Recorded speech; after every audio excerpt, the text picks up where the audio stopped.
We are slowly entering the hype chapter for Jujutsu Kaisen, and there are some important things to note, especially the next chapter, which is going to be useful to the entire plot with Yuji showing off his new abilities and the change of his body. And from what we've seen, this would be the key in defeating Ryomen Sukuna, the king of all curses. With Higoruma domain expansion, which is going to make people pay for their crimes, we see the fights getting more intense. Yuji and Higuruma are going to put up a good fight against Sukuna-the King of Curses. There are many reasons and hints as to why Yuji's new power will be essential in defeating Sukuna to start off a completely new direction in the entire series. To understand better what I am saying, make sure you tighten your seatbelts and stick around till the end of this video. But before we begin, don't forget to like and subscribe to our YouTube channel. In Jujutsu Kaisen chapter 238, we saw the end of Sukuna and Kashimo's battle. Sukuna takes on his true form and it's clear that he is now at full power.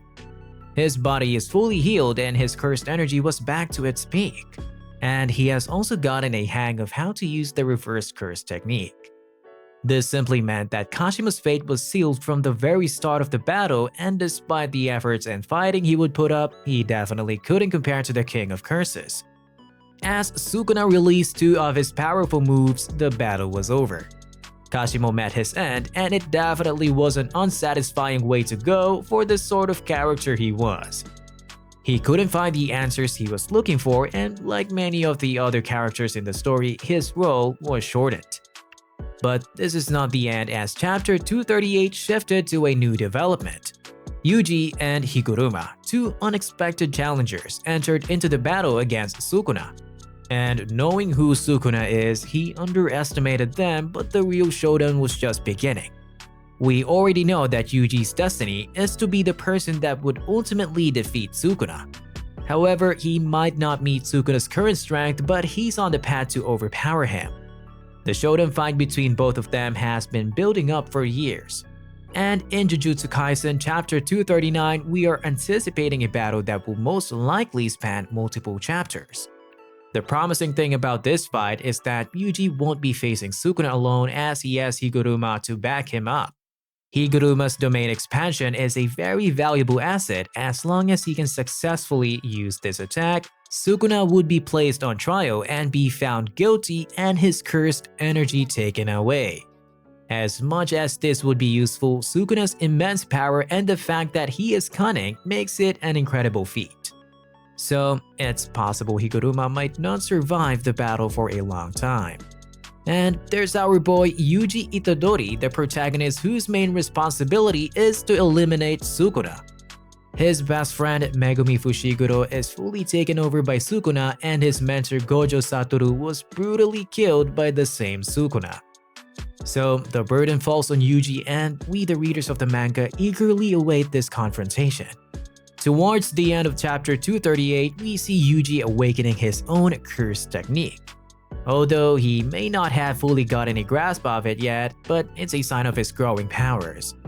Gojo has hinted before in the past that Yuji's curse technique would resemble that of Sukuna, which means he maybe would have some powerful attacks like Dismantle and Cleave.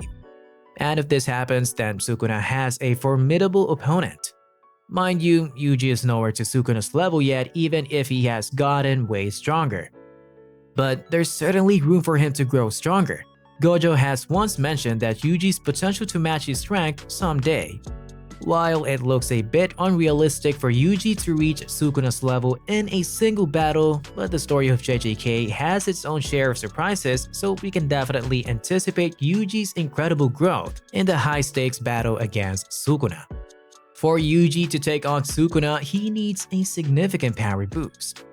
Because Sukuna is the world's strongest curse, and in its current form, he's almost invincible, plus his ability to use incantations during battle, which is all thanks to his extra mouths and hands, gives him a huge advantage.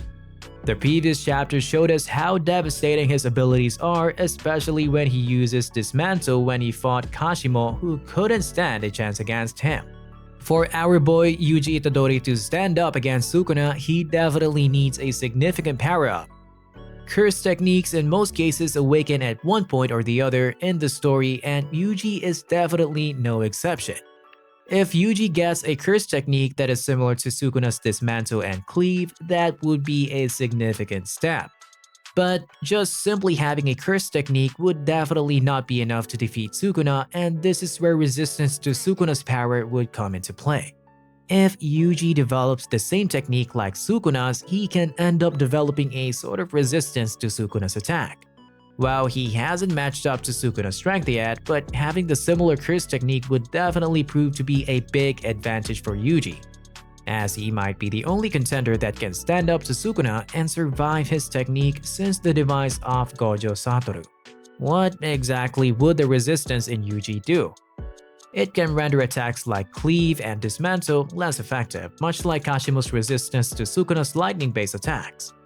With this curse technique in Yuji's arsenal, he may be able to withstand all these attacks of Sukuna, thereby making him a formidable opponent.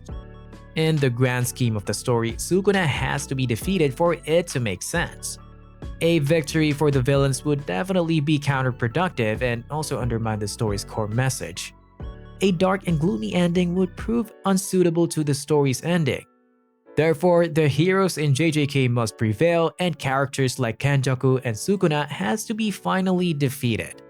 Yuji is the best candidate to defeat Sukuna. The important thing is that Yuji isn't alone, and whether he achieves a level similar to Sukuna and gain resistance to his curse technique, or the students of Gojo join forces because Gojo has prepared them well, so they can combine their strength to confront Sukuna. Yuji's body has been capable of not only dominating but also suppressing Sukuna since the very beginning. Therefore, he should automatically be stronger by definition, and of course Kenjaku knows this and also expects Yuji to be the one to defeat Sukuna. Yuji is easily one of the most dangerous sorcerers in this regard, and this is possible due to his massive physical strength. The most important advantage that Yuji has over Sukuna is the self-control necessary to keep the King of Curses at bay. At the end, it should be Yuji who defeats Sukuna. And regardless of the outcome, we can definitely expect an intense one-on-one battle between Yuji and Sukuna where the King of Curses may meet his end at the hands of Itadori. And no matter what happens from now on to the end, it only makes sense if Yuji is the one who defeats Sukuna. I mean, he's the only person who has a personal grudge against Sukuna, and if you actually think about it for a second, other characters don't really have the background to go all out against Sukuna. Even if it's with the help of other sorcerers, Yuji still needs to land the finishing blow on Sukuna. In the next chapter, the gambling addict Kinji Hakari, our favorite lawyer Higoruma, and the smoke demon Yuji Itadori would definitely cook us some good meal and show the King of Curses what they got. What exactly are your thoughts on this theory? Do you think Yuji would stand a chance against Sukuna in the next battle? Will the alliance between Yuji, Hakari, and Higoruma end up bringing down Sukuna? Do let us know your thoughts in the comment section below. Don't forget to hit the notification bell to get updates from us, and thank you for watching.